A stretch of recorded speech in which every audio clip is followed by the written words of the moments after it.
다 지금 인터뷰 빼고 다 가던 거 아니야 지금 그쵸. 취재를. 티니지전을 이렇게 또 둘이 갔고 베트남전을 두 분이 다녀오셨고. 일단 3연승을 했는데 과연 이게 뭔가 당연히 기쁠 일이긴 한데 이게 만족스러운 3연승인가는 잘 모르겠어요. 이게 기록 뭐라 그러죠? 이게 평가를 어떻게 해야 할지 모르겠다 이런 느낌. 솔직히 어제는 사실 나는 평가전으로서의 의미를 많이 솔직히 부여하기 어렵다고 생각해 기사로 썼지만 베트남은 11명 중에 4명이 이제 A매치 경기 뭐 5경기도 안 되는 선수들이 4명이나 있었고 뒤에 어쨌든 이번 베트남만 보자면 베트남은 이번 10월 A매치를 아예 성장이라는 컨셉으로 잡았기 때문에 유망주들을 계속 대거 기용하는 상황에서 한국은 뭐 클린스만 감독이 예상한 대로 베스트 멤버끼리의 그 조합과 로테이션을 돌리겠다는 이 두 마리 토끼를 잡기 위해서 손흥민, 이강 이런 선수를 이제 다 내보냈는데 물론 선수들이 경기 초반에 솔직히 이런 경기에서 제일 힘들 때가 그거잖아. 좀 초반에 골이 안 타지면 좀 베트남이 이제 잠그는 거 성공하고 이러다가 갑자기 역습을 한 대 맞으면 이제 경기가 굉장히 어려워지는 그런 패턴을 우리가 예전에는 자주 봐왔는데 그런 패턴의 경기가 생각보다 나오지 않았고 세트피스는 득점 루트는 되게 자영했지만 그래도 그거 베트남을 상대로 6골을 넣었다는 걸 마냥 좋아하기에는 좀 클린스만 감독이 어제 인터뷰에는 너가 들어갔었잖아. 엄청 웃었다고 하던데 분위기가.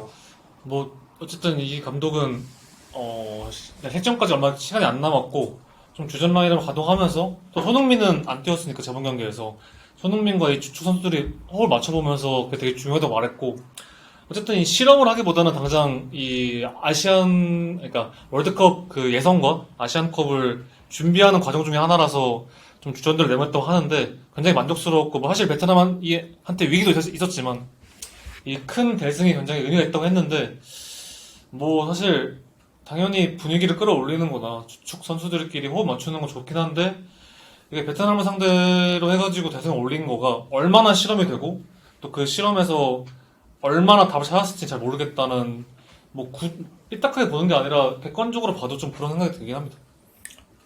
사실 이번 A매치, 그러니까 티니지전과 베트남전에 시작하면서부터가 과연 이 두 개의 경기가 우리 대표팀에 얼만큼 긍정적인 영향을 끼칠까 아시안컵을 준비하는 데 있어서 그거를 살펴보면 좋을 것 같아요. 먼저 티니지전 같은 경우에는 전반전은 사실 되게 답답했거든요. 현장에서 봤을 때는. 물론 손흥민 선수가 빠진 입장에서 저는 오히려 거기에서 클린스만이 어떻게 이거를 극복할까를 되게 관심 있게 봤었는데 사실 측면이 저는 굉장히 단조로웠다고 생각을 하고 그래서 전반전 끝나고 나서도 와 이강인이랑 사실 황희찬이라는 정말 폼 좋은 선수들을 데리고 상대가 아무리 조금 내려앉았어도 이거를 뚫지 못하는 거에 대해서 조금 아쉬움이 남았었거든요. 물론 결과적으로 후반전에 4골을 넣어서 승리를 하기는 했지만 그것도 이강인 선수의 어떤 진짜 멋있는 프리킥골과 그 다음에 바로 이어진 멀티골 덕분에 상대가 되게 흔들려서 우리가 다득점을 하지 않았나 좀 생각이 들어서 결론적으로 티니지전에서 우리가 무언가의 어떤 긍정적인 거를 찾았다라고 하면은 이강인 선수의 데뷔골로 인한 자신감 상승 그리고 어쨌든 그래도 득점이 안 터져 부족했던 상황에서 4골을 넣어서 선수들이 좀 자신감이 올라가지 않았나 정도로만 조금 생각하면 티니지전의 의미를 정리할 수 있지 않을까 싶습니다. 그리고 이제 김민재지. 그쵸. 김민재 선수도 김민재 현장에서 본 김민재의 그 파괴력은 와 진짜 이건 월드 클래스다. 라는 게 일단 어쨌든 일단 무실점을 했던 것도 나는 긍정적이라 튀니지를 상대로 어쨌든 튀니지는 피파 랭킹이 낮은 팀도 아니고 분명 월드컵도 진출했던 팀이라고 아프리카 네이션스컵에서도 충분히 계속 8강, 4강 정도의 성적을 내는 팀이라서 튀니지 상대로 4대 0으로 이긴 건 맞지만 그새가 말한 대로 이강인의 골이 어쨌든 개인 능력, 프리킥 완전 개인적인 능력이고 두 번째 골은 살짝 튀니지가 살짝 집중력이 흔들렸을 때 갑자기 어처구니 없이 들어갔고 세 번째 골은 아예 자책골이고 네 번째 골도 완전 집중력을 잃은 상태에서 골이 들어갔단 말이지. 그런 기회를 물론 살렸다는 것도 당연히 좋은 평가를 받아야 했지만 튀니지가 확실히 컨디션 안좋가 난 보였다는 게 나는 조금 그래서 이 4대 0의 의미를 너무 많이 선수들이 다시 나는 그건 중요한 것 같아. 이런 어쨌든 안 좋았던 분위기 솔직히 그날 경기장에 너희도 가서 알겠지만 야유 나왔잖아. 클린스만 감독 정강판에 갔을 때 야유 나왔잖아. 그런 이제 팀에 대한 비판의 목소리가 나오는 상황에서 당연히 선수들도 그 영향을 받을 텐데 요즘 4골을 넣으면서 이기면서 또 이 튀니지랑 좀 어느 정도 강한 상대를 선수들이 확실하게 자신감을 얻는 건 나는 그것도 좀 소득일 것 같은데 이거 가지고 4골이나 넣어서 잘 만들어서 우리가 경기력도 압도했고 그거는 나는 아니라고 보는 것 같아. 전개적인 어떤 정말 탄탄함을 갖추어서 사실 득점을 했다라는 경우는 없었죠. 뭐 세트피스의 어떤 프리킥과 코너킥의 장면이 있었고 상대 집중력이 흐트러진 거가 좀 주요했기 때문에 사실 우리가 아시안컵에서 만날 일본이나 뭐 이란이나 이런 팀들은 우리가 더 완벽하게 만들어야지 득점을 터뜨릴 수 있는 팀들이거든요. 그렇기 때문에 사실 아쉬운 부분은 거기까지인 것 같고, 그래도 득점을 많이 터뜨린 거는 또 좀 고무적인 것 같고, 그렇다고 선수들이 막 뭐 거기에 막 자신감을 과잉하게 얻은 건 또 아닌 것 같아요. 클린스만 감독도 티니지가 이렇게 사실점 내주면서 질 팀은 아니었다, 뭐 그런 식으로 얘기를 하는 거 봐도 그렇고. 베트남전은 뭐 상당히 나도 골 많이 넣어서 좋았던 것도 있지만 솔직히 수비적으로는 물론 무실점이지만 나는 좀 고치점은 좀 많이 있었다고 생각. 확실히 김민재가 있냐 없느냐의 차이가 너무 많이 생각보다 보였다는 거. 나는 그 점에 있어서는 김민재 선수는 이제 경기 끝나고 이제 내가 인터뷰를 했을 때 팀 전체가 수비 전체가 잘해줘서 우리가 무실점에서 좋은 평가를 받을 수 있을 것 같다고 말해서 나도 어느 정도 그 의견에 물론 2경기 동안 무실점 한 거에 대해서는 나도 그 사우디전까지는 3경기째인데 그 점에 대해서는 당연히 칭찬을 하는데 베트남에게 생각보다 위기가 몇 차례 전반 초반에 몇 개 있었고, 그래서 서령호 선수가 패스미스로 준 장면. 그러니까 상대가 나는 솔직히 베트남도 어쨌든 뭐 올라오는 팀이고 또 축구는 솔직히 상대적인 거라서 베트남이 예를 들어 잘해서 우리가 먹혔다면 나는 인정을 예를 들어 뭐 골대 맞은 장면 있잖아 프리킥. 네. 그런 거는 솔직히 베트남이 잘한 거겠지. 근데 우리가 실수해서 내준 장면들이 생각보다 한두 차례 있다서는 그런 점은 나는 베트남 상대로도 이 정도로 1군이 아닌 베스트가 아닌 베트남 상대로 흔들리면 일본 말하는 일본, 아시아, 호주, 이란, 호주 이런 팀들 만났을 때 우리가 좀 더 고전할 수 있는 거지. 난 그런 부분은 좀 더 빨리 좀 수정을 해야 되지 않을까 싶어. 너무 그러니까 어쨌든 긍정적인 그러니까 3연승 한 건 긍정적인데 그러니까 좀 약간 당황스러웠던 반응이라고 하면 3연승 했다고 약간 클린스만 감독에 대한 물론 아직도 아니긴 하지만 약간의 여론이 뭔가 살짝 바뀌는 듯한 그러니까 팬들의 반응이 좀 약간 개인적으로 당황스러웠거든요. 솔직히 물론 그렇다고 마냥 비판할 수는 없겠죠. 어쨌든 승리를 한 것이고 또 많은 득점이 나왔기 때문에. 네, 하지만 근수 형이 말했던 것처럼 저는 세부 전설을 거의 못 봤어요. 세트피스 제외한. 그게 저는 어쨌든 아시안컵을 준비하는 팀의 입장에서 어쨌든 전술이 좀 색채가 있어야 된다 생각을 하는데 그게 너무 없다라고 저는 생각을 하고 개인 기량에 좀 많이 맞춘 이번 2연전이라고 생각을 하고요. 또 아시안컵에서 갔을 때 말씀하신 것처럼 정말 지금 막 몰락하고 있는 뭐 사우디, 그러니까 만치니 감독이 얼마 안 됐고, 그리고 또 베트남도 성장하고 있는 팀이라 사실 뭐 조별 예선을 대비하려고 평가전을 하면 안 되잖아요. 지금 시점에서는. 그래서 과연 아시안컵의 8강, 4강 결승 갔을 때 정말 일본 우승 후보들 만났을 때 똑같은 경기를 기대할 수 있을까? 그러니까 저는 아니라고 봐서 솔직히 이번 반응이 조금 당황스럽게 했었죠. 나도 이 팀이 클린스만 감독이 어떻게 공격을 할 건지에 대한 생각은 있는 사람인 것 같은데 반대로 어떻게 수비를 할 건지에 대한 생각 좀 없는, 그러니까 없다기보다 부족한 느낌이 들어가지고 또 가장 중요한 게 6번 롤 수비형 미드필더랑 풀백이 중요한데 지금 가장 우리나라의 첫 포지션인데 어쨌든 그 선수들을 K리그에서 찾아야 되는 상황인데 K리그를 거의 잘 안 보시니까 어떻게 또 분석을 하고 어떻게 할지 모르겠고 또 공격적으로 올라갔을 때 후방에서 커버가 그냥 진짜 김민재한테 맡기는 느낌이 좀 많이 들어가지고 이게 베트남이나 아니면 뭐 다른 동남아 팀들이나 막을 수 있을 것 같은데 일본 같이 아니면 뭐 계속 막 나오는 우승 후보들 같이 체계적으로 밀고 올라오는 팀들한테는 이게 너무 위험할 수 있겠다. 그러니까 한 방에 무너질 수 있겠다 생각이 들더라고. 그러니까 삼선이 되게 중요한 것 같아요. 지금 근데 삼선을 대안이 없고 또 어제도 말했지만 이 상황에서 필요한 건 정우영인 것 같은데 89년 정우영인 것 같은데 일단 안 뽑고 있고 그렇다고 또 새 얼굴들을 이제 와서 뽑자니 그 역할은 이제 늦었지. 정말 중요한데 이제 그 늦었어. 박용우랑 이순민으로 거의 가야 될 것 같은데 이순민은 거의 안 주고 있고 박용우만 쓰고 있는데 박용우는 굉장히 불안하고 뭐 어떤 상황 뭐 개인 상황일 수 있겠지만 개인 제 실력이 안 나오는 것 같고 또 그래서 굉장히 좀 이 수비에 대한 문제가 크지 않을까. 아시안컵에서는 공격은 솔직히 너무 개인 기량들이 좋아가지고 어떻게든 만들 수 있을 것 같은데 먹히면 답이 없으니까 그런 상황인 것 같아. 어떻게 봤어? 저는 둘 다 뭐 집에서 TV로 봤으니까. 근데 확실히 뭐 계속 말씀해 주셨던 것처럼 무슨 축구를 하려는지 솔직히 잘 모르겠다는 느낌을 되게 많이 받았고 저도 박용우를 선수를 너무 딱 집어서 얘기하기가 그렇지만 주변에 도와주는 좀 선수들도 부족했던 것 같고 뭔가 빌드업을 만들어가는 느낌이 없어서 그게 너무 아쉬웠던 것 같더라고요.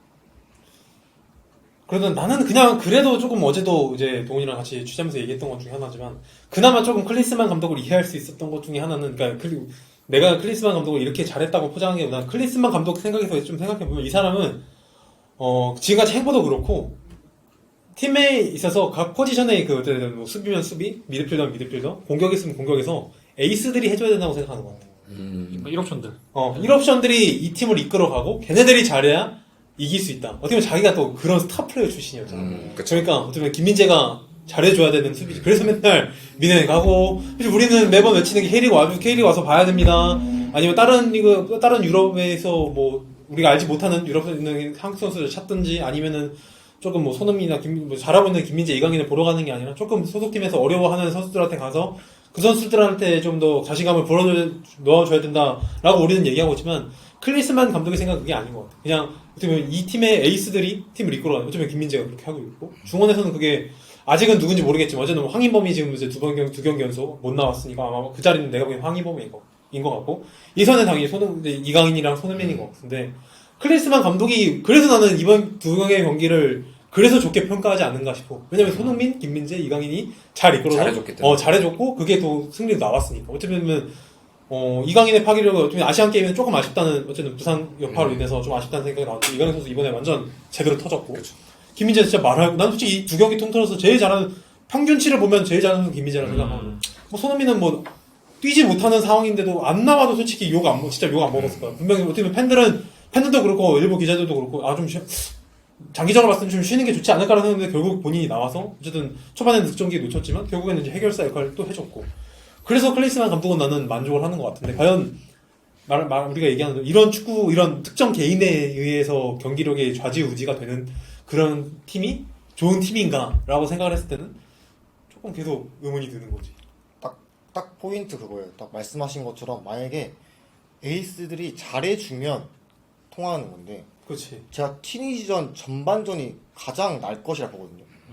너무 진짜 답답할 정도의 경기력이었고, 그러니까 뭔가 뭐 손흥민, 이강인, 뭐 김민재, 뭐 여러 스타 플레이어들이 있지만 만약에 이런 선수들이 만약에 혹시라도 좀 부진했을 때 어떻게 풀어 나갈 것인가.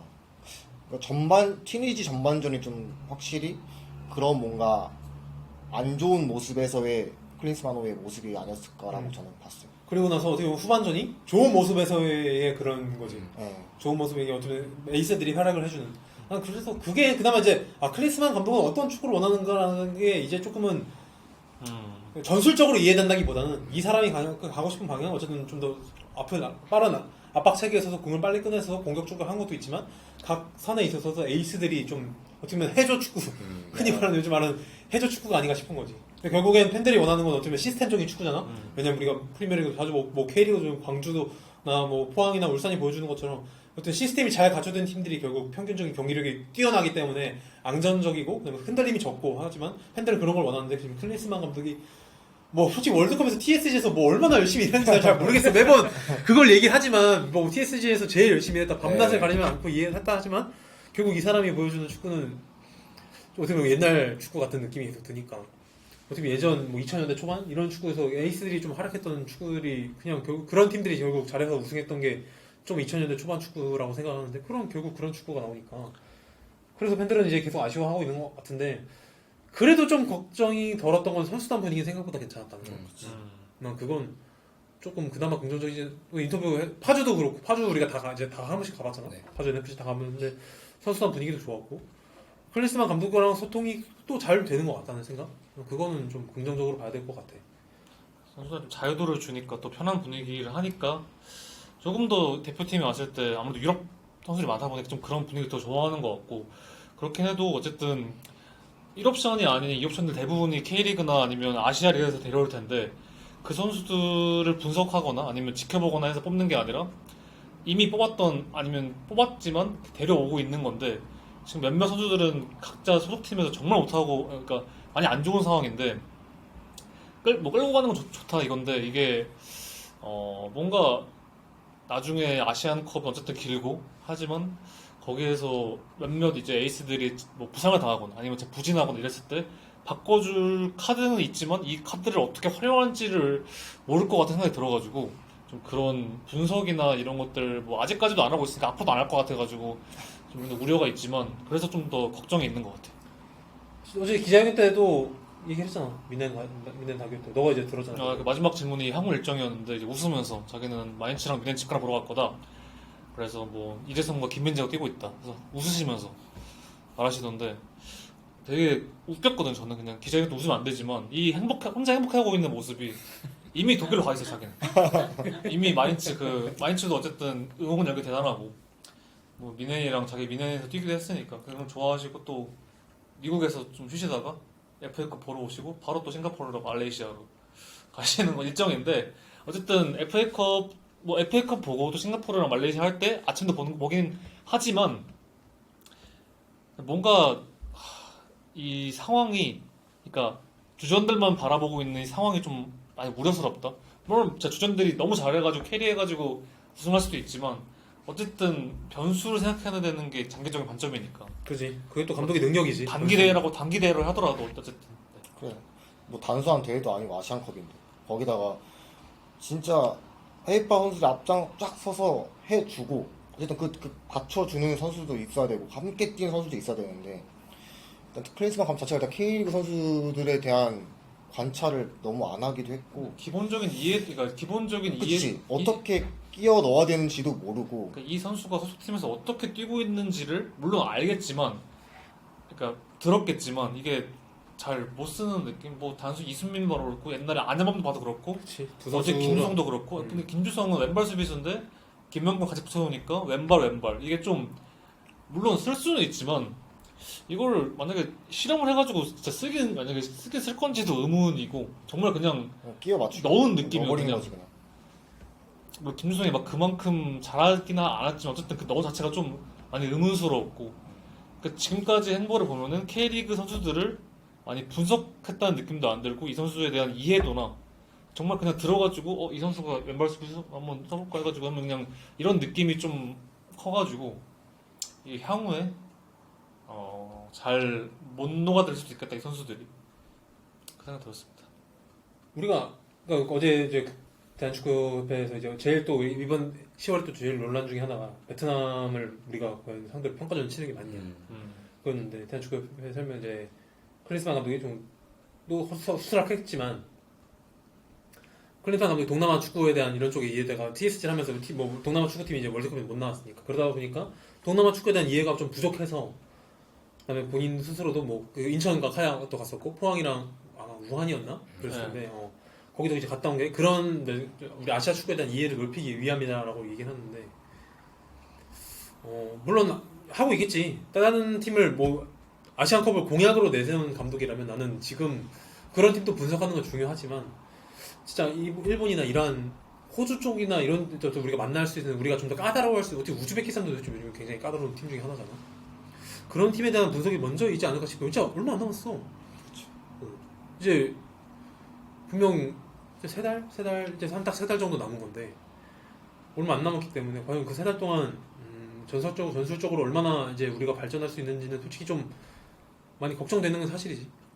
그렇다고 강한 스파링 상대를 만난 것도 아니라서 진짜 딱 닥쳤을 때 어떻게 될지 좀 솔직히 두렵긴 하거든요. 그러니까 우리가 주도하는 경기도 나는 필요하다고 생각해요. 우리가 때로는 좀 맞아볼 줄도 알아야 된다는 생각을 하거든. 근데 과연 이제 튀니지가 베트남을 상대로는 우리가 그냥 정말 우리가 또 아까 지적했던 결국 수비에 대한 문제잖아. 공격적인 결국 뭐 진짜 선수 이번에 좀 또 논란이었던 상태에서 뭐 이강인이랑 이제 이재성이 자유를 줬는데 이제 그게 전술적인 지시가 감독이 없어서 그랬냐. 뭐 결국에는 지시가 뭐 선수들끼리만 안에서 뭐 그냥 선수들끼리 결정하는 거 아니냐 이거 논란이 있었지만 결국엔 공격적인 능력은 분명 이미 우리가 입증이 되는 상황에서 결국 수비가 계속 문제인데 맞았을 때 지금 베트남 상대도 어쨌든 위기가 나왔던 상황에서 우리가 맞아볼 줄도 알아야 되는데 과연 그런 스파링 상대를 결국 지금 잘 못 구하고 있는 게 사실이잖아. 지금 계속 못 구하고 있잖아. 11월에 더군다나 싱가포르, 중국이고 사실 우리 이 팀을 상대로 우리가 뭐 수비적으로 얼마나 평가적으로 검토를 해보지 못하는 상황인데 이 상태에서 결국 좀 이제 11월 끝나면 이제 12월에 A매치가 없으니까 결국 이제 아시안컵 들어가기 전에 뭐 한두 경기 평가전 하고 이제 결국 본선 진출할 텐데 과연 우리가 좀 역습인에 정말 특화된 팀, 그리고 또 역습이 날카로운 팀, 아니면 또 공격점을 우리보다 잘하는 팀을 상대로 과연 수비적으로 탄탄한 모습을 보여줄 수 있을까? 난 이게 좀 더 많이 좀 걱정이 되는 부분이긴 해. 우리가 두 번의 평가전이고 했지만 지난 웨일즈도 그렇고 사우디도 그렇고 우리가 어떻게 보면 주도하는 경기를 했잖아. 4경기 연속 계속 주도하는 경기를 했는데 우리가 아시안컵 가서는 절대적인 강자가 아니란 말이지. 그렇죠. 좀 어쨌든 비등비등하거나 어쨌든 이란이랑 일본은 우리보다 피파 랭킹이 높고 또 최근에 일본의 흐름은 진짜 솔직히 좀 잘하는 게 사실이잖아. 인정하고 인정해야지. 네. 더구나 우리가 월드컵을 아시안컵에서 우승을 하려면 넘어야 되는 팀인데 그런 팀들 상대로 좀 강팀을 상대로 좀 더 날카로운 역습을 보여주는 팀을 상대로 좀 더 김민재 혼자서만 이렇게 캐리하는 게 가능한지를 좀 더 실험을 해봤어야 되는데 나는 그런 실험을 못 해본 게 좀 아쉬워. 결국에는 이제 공격이랑 수비가 조금 보는 관점이 다를 것 같은데 공격은 크리스만 감독이 정말 잘 알겠지만 어떻게 보면 사실 개인의 뛰어난 능력으로 차이를 만들 수가 있는 건 사실 공격이거든요. 그렇지 차이가 많지. 근데 수비 같은 경우에는 조직력이 너무나 사실 중요한 거고 조합도 정말 중요하고 세부적인 것도 중요하고 수비 뭐 포백라인뿐만 아니라 삼선까지도 굉장히 중요한데 측면 수비 얘기했던 것처럼 측면 수비라던가 삼선의 어떤 중원의 조합이나 이러한 것들이 사실 정립이 안 됐기 때문에 지금 우리가 만났던 상대들은 또 그런 거를 충분히 흔들 만한 팀도 사실 아니었고 그렇기 때문에 우리가 강한 상대를 만나봤어야 되는 게 사실 맞는데 그래서 이번 베트남전은 사실 스파링 파트너라고 생각을 하기에는 아쉬움이 많이 따르는 거죠. 결과는 가져왔지만 그 결과에서 과연 우리가 정말 아시안컵의 우승의 여정에 있어서 이게 6대0 승리가 과연 얼만큼 도움이 될까? 라는 거는 좀 고민을 해봐야겠죠. 뭐 베트남을 6대0으로 이겼다고 뭐 엄청 사실 좋아할 것도 아니고 무실점을 했다고? 그것도 그렇게 좋아할 것도 베트남인데 이게 뭐 아니라는 생각일 수도 있지만 좀 더 냉정해지고 뭐 좀 더 강한 파트너를 만나보면 또 더 좋았지 않았을까 생각이 듭니다. 2차 예선을 나는 준비한다는 것도 난 웃긴 것 같아. 그렇죠. 월드컵 가기는 이제 너무 쉬워졌잖아. 8.5, 8.33, 8.3333 이렇게 되는 건데 월드컵 가기가 당연히 이걸 그냥 숫자로 뭐 확률적으로 치환하면 모르겠지만 어쨌든 티켓이 2배 정도 늘은 거 아니야. 대충 확률적으로 대충 그만큼 늘 텐데 2차 예선 우리가 데뷔했었냐고 언제부터. 솔직히 어떻게 보면 2014년, 2018년 월드컵을 굉장히 가기가 우리가 어려웠었는데 그때 최종 예선에서 정말 우리가 고생을 많이 했었는데 2022년의 경우는 너무 어떻게 보면 제일 걱정했단 말이지. 2022년 최종 예선 조편성 나왔을 때 우리 제외하고 다 중동이어서 야 이거 침대 축구 걸리면 이거 큰일 났다. 근데 어떻게 우리 몇만 다 부쉈잖아. 깜짝 놀라가지고. 이란도 오랜만에 진짜 이기고 최종 예선에서도 이렇게 어쨌든 전력만 잘 우리가 잘 만들어 간다면 솔직히 최종 예선에서도 큰 무리가 없는 팀인데 근데 그런데도 더 월드컵 가기 쉬워졌는데 2차 예선을 클리스만 감독이 동남아 축구에 대한 축구를 잘 모르기 때문에 2차 예선을 참 데뷔한다? 난 이게 좀 그럴듯한 이유처럼 보이지만 그런 이유가 없는 거지 사실 따지고 보면 고개를 흔들다가 이렇게 갑자기 흔들게 되는 거죠. 그냥 들으면은 그럴 수도 있겠나 싶으면 막상 따져보면 집에 가면서 그냥 무슨 말이지? 이게 의미가 없고 예를 들어 최종 우리가 줄였다면 예를 들어 정말 줄였다면 월드컵 출전권을 아시안 출전권 4.5장인데 원래는 뭐 갑자기 뭐 3점 한 3.5. 3점 이렇게 줄여버렸다. 이러면은 아시안 2차 예선부터 진짜 잘 해서 가야 되는 게 없는데 그런 것도 아니고 월드컵 하기 쉬워졌는데 결국 월드컵 맨날 또 클리스만 감독이 얘기하는 거잖아. 그 국대 감독 국제적인 수준에서 이래야 돼. 인터내셔널로. 인터내셔널 기준에서 그것도 맞는 말인데. 그걸 맞는 말이고 한데 그런 행보나 막상 가서 보는 건 동남아 축구라 이거지. 과연 물론 동남아 축구를 우리가 무시하는 이런 거 그런 의견은 아니지만 왜냐면 동남아 축구 정말 아시아 축구 상향 평준화 되고 있으니까. 근데 이게 맞나? 국제적인 축구는 결국 클리스만 감독이 내가 얘기하는 국제적인 수준은 맨시티나 뭐 펩바르디오나 뮤리겐 클럽이나 챔피언스리그 축구를 말하는 것 같은데 정작 경기를 물론 이 경기도 보겠지 집에서 열심히 보시겠죠. 또 그런 것도 즐겁게 ESPN에서 또 얘기하시니까 또 해야 되니까 또 얘기하시니까 근데 그러면서 또 동남아 축구를 같이 데뷔하는 난 이게 좀 의미가 없고 차라리 좀 더 정말 우리가 만났을 때 어려워할 수 있는 팀들을 좀 더 상세하게 분석하는 게 맞지 않나 싶어 나는. 술자리에서 막 그런 얘기도 나오잖아요. 이거 약간 베트남 잡은 게 클린스만 감독 1승 못할까봐 홈에서 베트남 잡은 거 아니냐. 그러니까 그 정도로 스파링 상대가 아니었고 똑같은 계속 얘기가 나오고 있지만 좋게 그러니까 당연히 좋은 거고 좋게 하지만 너무 의미를 두거나 약간 그치. 이 그러니까 이때까지 있던 의구심이나 이런 비판들이 갑자기 사그라들거나 아니면 이거를 호의적인 여론을 바뀔 정도의 이런 그러니까 이번이 좀 그런 건 아니었다.